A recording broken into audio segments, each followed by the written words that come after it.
Olá, hoje nós vamos ensinar aqui como fazer um upgrade do seu computador, aproveitando algumas peças e trocando as principais, que vão ser responsáveis pelo desempenho da máquina. Esse é o computador antigo, já com algumas partes retiradas já, algumas peças. E aqui as peças que você precisa para fazer um upgrade para uma nova máquina. Um HD, serve de sugestão esse modelo de 1 GB, de 1 TB. Uma placa-mãe, serve também esse modelo como exemplo. Um processador, também serve de exemplo esse modelo. E um par de pente de memória, também serve como exemplo esse modelo. Bom, aqui nós já retiramos o drive de DVD. Falta agora desmontar esse HD, o modelo antigo, e retirar a placa-mãe. Basta você desparafusar aqui com bastante cuidado nesses locais, certo? Bom, nós retiramos aqui a placa antiga e ficou assim o gabinete. O espaço livre aqui, sem HD, sem a placa-mãe. Apenas a fonte que nós vamos reaproveitar ficou no lugar. Aqui está a placa nova, retirada da embalagem e colocada sobre a sua sacolinha anti-estática para proteger a parte de trás dela. Agora a primeira etapa da montagem vai ser colocar o processador. O processador já está aqui, a placa já está na posição. Antes de qualquer coisa, se assegure de descarregar a carga elétrica da sua mão em alguma parte metálica. A carga elétrica estática pode queimar alguns componentes caso você acidentalmente toque. Você deve evitar a qualquer custo colocar a mão nos componentes eletrônicos. Você pode pegar pelas bordas ou então nessas partes dos conectores. Então agora nós vamos fazer o encaixe do processador. Temos primeiramente que levantar a trava do soquete do processador, que é essa pecinha aqui. Basta você levantar. Agora você deve procurar nas laterais aonde fica uma marcação, que é a posição correta de colocar o processador. No caso aqui é nessa parte aqui. Tem uma pequena marcação indicando que é ali que o processador vai. O processador, por sua vez, também tem uma marcação na lateral e ela deve se alinhar com aquela que está ali na placa-mãe. Agora basta a gente travar o processador. Está instalado no soquete. Agora nós vamos colocar o cooler em cima do processador. Ele já vem com a pasta térmica aplicada. Basta alinhar na posição das travas. Ele tem umas travas de metal e você deve encaixá-las nessa posição. Essa parte eu não posso filmar porque eu preciso usar as duas mãos, mas não tem nenhuma dificuldade, já está mais ou menos esclarecido como é. Bom, aqui o cooler já está na posição correta. Vai observar que a trava já está abaixada, significa que o processador está devidamente firme. A próxima etapa é conectar o cabo da ventoinha na posição correta na placa-mãe. Já vai estar escrito, geralmente vem escrito na placa-mãe. Então essa parte já está pronta.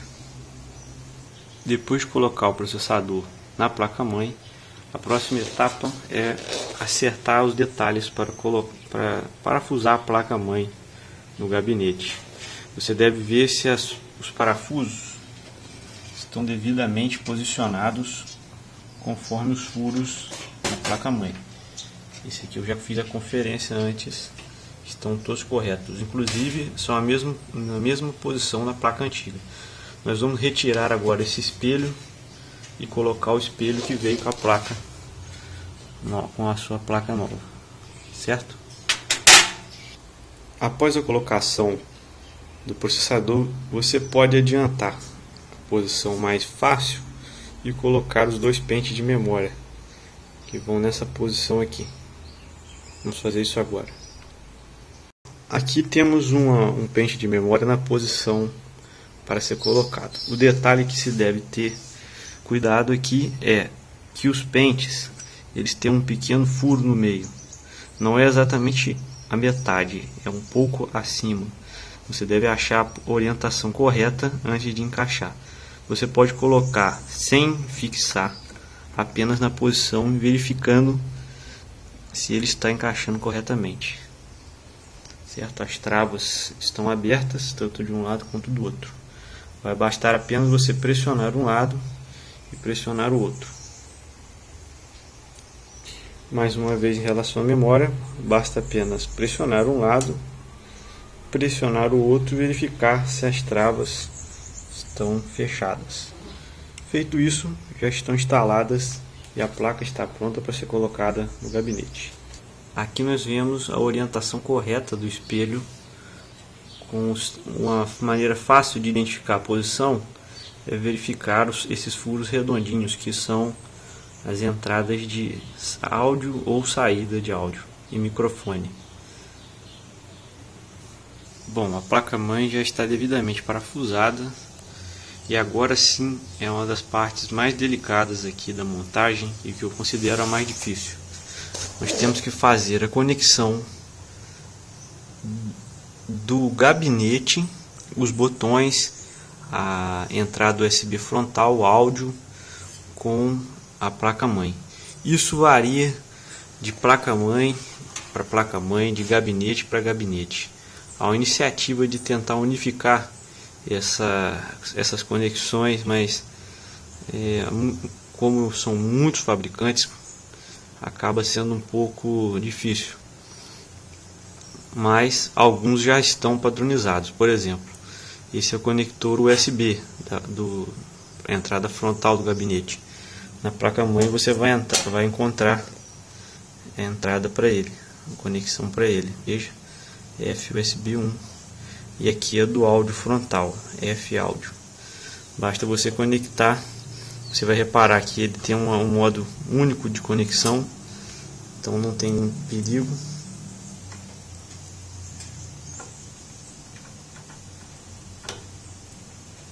Essa placa aqui inclusive tem entrada USB 3.0, mas aqui infelizmente eu não tenho a saída frontal dela.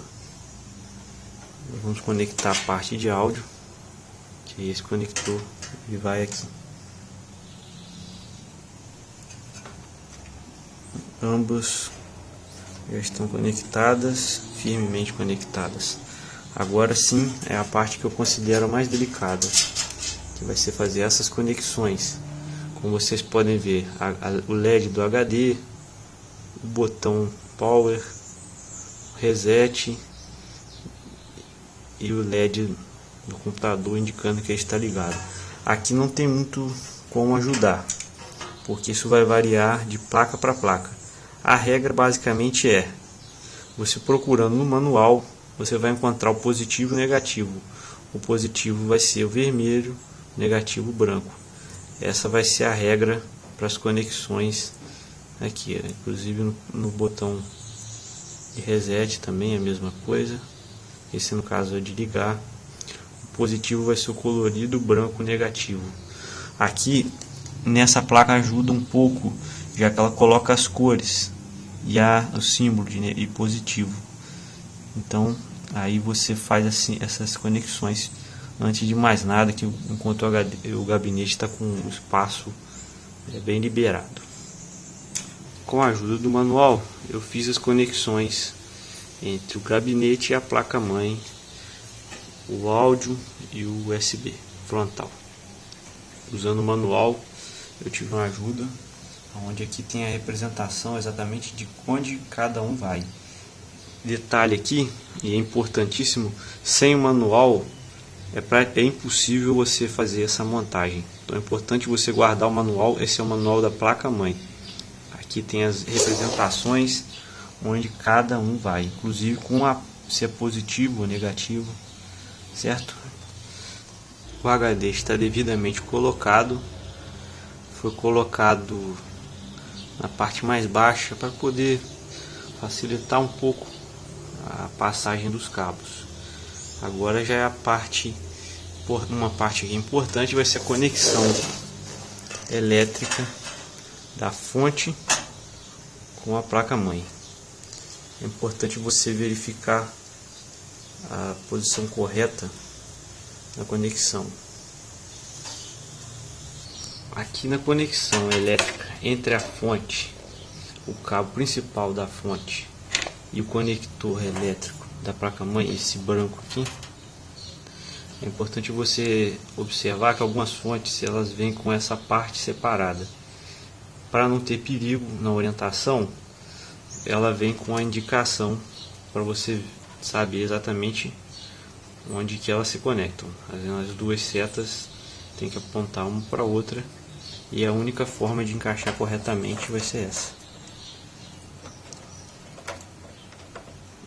Pronto, basicamente já está conectado. Após a conexão de força da fonte principal, ainda existe a necessidade de colocar uma fonte auxiliar. É esse cabo aqui que sai da fonte e vai conectar nesse lugar aqui na placa-mãe.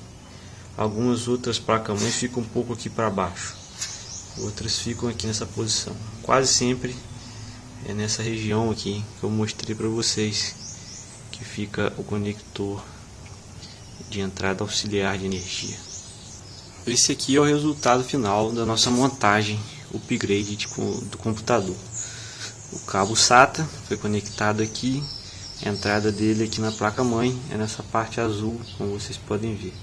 Conexão de energia do HD vindo da fonte já está feita. No caso aqui eu coloquei também uma placa de vídeo que foi encaixada já na posição. Infelizmente, nesse ponto a câmera ficou sem memória, mas não tem problema porque já estava na última etapa da montagem. Mas aqui tem uma observação que eu quero fazer. Nem todos os computadores precisam de placa de vídeo, apenas computadores voltados mais para jogos, edição de vídeo ou som. Já os computadores para acesso à internet ou serviço de escritório podem usar o vídeo on-board, que nada mais é do que uma placa de vídeo embutida no processador, o que proporciona uma significativa redução no consumo de energia da máquina. Espero que esse vídeo anime a todos a montarem seus próprios computadores. Antes de começar, procure os fabricantes e suas novidades. Recomendo atenção à AMD, que vem produzindo processadores com um bom custo-benefício. Poste seus comentários e dúvidas aí embaixo e boa sorte!